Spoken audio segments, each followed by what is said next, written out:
नमस्कार दोस्तों, मेरा नाम है सौरभ कटारिया और वेस्ट इंडीज और पाकिस्तान के बीच जो टेस्ट सीरीज चल रही थी वो पूरी हो गई है, वो खत्म हो गई है। और रिजल्ट ये रहा कि दूसरा मैच पाकिस्तान हार गई है। और भैया 35 साल बाद वेस्ट इंडीज ने पाकिस्तान को पाकिस्तान की धरती पे हरा दिया है। तो ये एक एक से ये बराबर हो गई है सीरीज। लेकिन चलिए ठीक है, अब इस मैच के सीरीज के बाद WTC टेबल में पाकिस्तान कौन से पायदान पे है ये देख लेते हैं।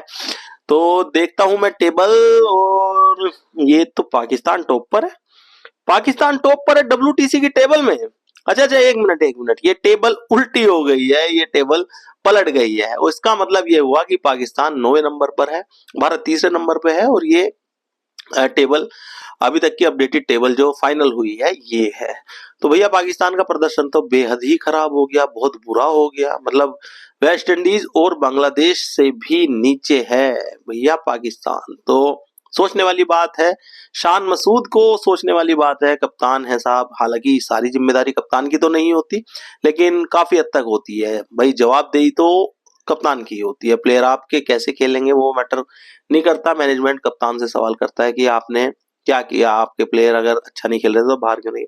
तो हुआ यही है कि पाकिस्तान ने इस सीरीज को खत्म करते करते अपने आप को बॉटम पे पाया WTC की टेबल पे। और अच्छी कंडीशन में तो हम भी नहीं है साहब, हम तो WTC का फाइनल खेल रहे थे, लेकिन अब खेलते खेलते खेलते खेलते कुछ ऐसे हो गए, BGT में कुछ ऐसे हालात बने कि हम भी इस टेबल को तीसरे नंबर पे फिनिश कर पाए। ठीक है, जैसा प्रदर्शन किया है ऐसा रिवॉर्ड मिला है। तो बहुत ज्यादा ट्रोल पाकिस्तान को भी करने की जरूरत नहीं है। ठीक है, पाकिस्तान की औकात के हिसाब से वो 9वां नंबर डिजर्व करते हैं। हमारी औकात के हिसाब से भैया हम करते तो पहला थे, लेकिन हम तीसरे पे हैं। तो ठीक है, हमारा प्रदर्शन बेहद ही खराब था। BGT में हमने कितने तीर मारे हैं सबने देख लिया भैया। 5 मैचों में हमने कितने मुंह की खाई है सबने देख लिया है। हमारे इधर भी डिसीजन टफ होने चाहिए।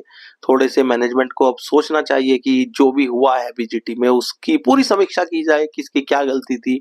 इवन कैप्टन अगर आपको चेंज करने हैं, प्लेयर आपको हटाने हैं, आराम देना है खिलाड़ियों को, तो वो दीजिए।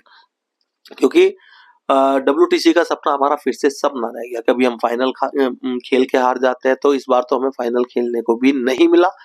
तो पाकिस्तान के हालात तो खैर इंडिया से ही बेहद बदतर है। और अब चैंपियंस ट्रॉफी आने वाली है, और ये बड़ा एक मोरल डाउन रहेगा पाकिस्तान का भी और इंडिया का भी। क्योंकि बहुत अच्छी कंडीशन में ना पाकिस्तान है ना इंडिया। इंडिया भी स्ट्रगल कर रहा है, T20 को छोड़ दो तो स्ट्रगल चल रहा है ODI और टेस्ट मैच में। और चैंपियंस ट्रॉफी ODI फॉर्मेट में खेली जाएगी। और पाकिस्तान को भी इस बात की चिंता लग रही है, क्योंकि साइम अय्यूब बाहर हो चुके हैं, चैंपियन ट्रॉफी में नहीं है। और बाबर आजम बाहर है फॉर्म से, बाबर आजम फॉर्म में नहीं है। तो बड़े बल्लेबाज इनके भी कोई तीर नहीं मार पाए। और हमारे भी क्या कर रहे हैं कि कभी रणजी खेल रहे हैं, रणजी में भी कुछ नहीं कर पा रहे, तो अब वो रणजी से भी अपना नाम वापस ले रहे हैं। कह रहे हैं नहीं, हम 50-50 टूर्नामेंट के लिए ही तैयारी करेंगे, मतलब ICC इवेंट चैंपियंस ट्रॉफी के लिए तैयारी करेंगे। तो कुछ समझ नहीं आ रहा, हमारे बड़े खिलाड़ियों को भी कुछ समझ नहीं आ रहा है। विराट कोहली खुद से कंफ्यूज है इस समय, और दुनिया का सबसे बड़ा बल्लेबाज है साहब विराट कोहली, उसको भी अब दिक्कतें हो रही है। फिर से बैड पैच स्टार्ट हुआ है। अगर हम देखें T20 विश्व कप में भी बैड पैच से ही गुजर रहे थे विराट कोहली। पूरे विश्व कप में रन नहीं मार पाए थे, सिर्फ फाइनल में उनके रन आए थे। रोहित शर्मा पूरे विश्व कप में रन मारे थे, फाइनल में इतने रन उनके आए नहीं थे। लेकिन हाँ, उसके बाद से वो खराब समय से ही गुजर रहे हैं, क्योंकि कई सारी सीरीज हमने देख ली। ODI सीरीज हुई थी वर्ल्ड कप के तुरंत बाद, श्रीलंका से थी, वो हम हारे। उसमें विराट कोहली रोहित शर्मा सभी थे, लेकिन हम सबकी मौजूदगी में हार गए। उसके बाद हम अपने ही घर पे न्यूजीलैंड से हार गए। उसके बाद हमने एक वेस्ट इसको बांग्लादेश को तो हरा दिया था, तो कोई तीर नहीं मान लिया साहब। बांग्लादेश को हराना कोई बहुत बड़ी बात नहीं है। लेकिन उसके बाद जो हम असली एक्सपोज हुए हैं वो ऑस्ट्रेलिया के अंदर BGT में हुए हैं, और बहुत ही गंदी तरह से आ रहे हैं। एक्सेप्ट करना चाहिए अपनी कमियों को, अपनी गलतियों को एक्सेप्ट करना चाहिए। और एक्सेप्ट करने के साथ साथ उन गलतियों को सुधारने की कोशिश करनी चाहिए, शायद सुधार आएगा। क्योंकि मेन रीजन तो इस समय यही समझ आ रहा है कि रोहित शर्मा और विराट कोहली का फॉर्म में ना होना हमारी टीम को बहुत पीछे ले जाता है।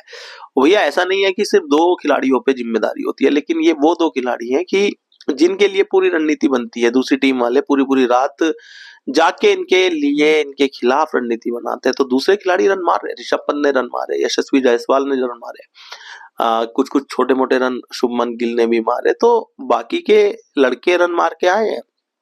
शतक तो एक विराट कोहली का भी आया था, लेकिन उस शतक से कुछ ऐसा खास हुआ नहीं था, क्योंकि हमारी जो एक्सपेक्टेशंस है विराट कोहली से वो सिर्फ एक शतक से नहीं है कि 10 टेस्ट पारियों में हम एक शतक विराट कोहली से एक्सपेक्ट नहीं करते। भाई बड़ी पारियां, हम कम से कम 3 से 4 शतक आने चाहिए थे और नहीं आ पाए, तो ये फेलियर ही है विराट कोहली का। तो देखते हैं आने वाले टाइम में अब क्या हम देखने को मिलता है और चैंपियंस ट्रॉफी में क्या होने वाला है। अभी की अपडेट यही है कि पाकिस्तान सीरीज हार चुका है अपने घर में, वेस्ट इंडीज से सीरीज नहीं हारा है, मैच हार चुका है, माफ कीजिएगा।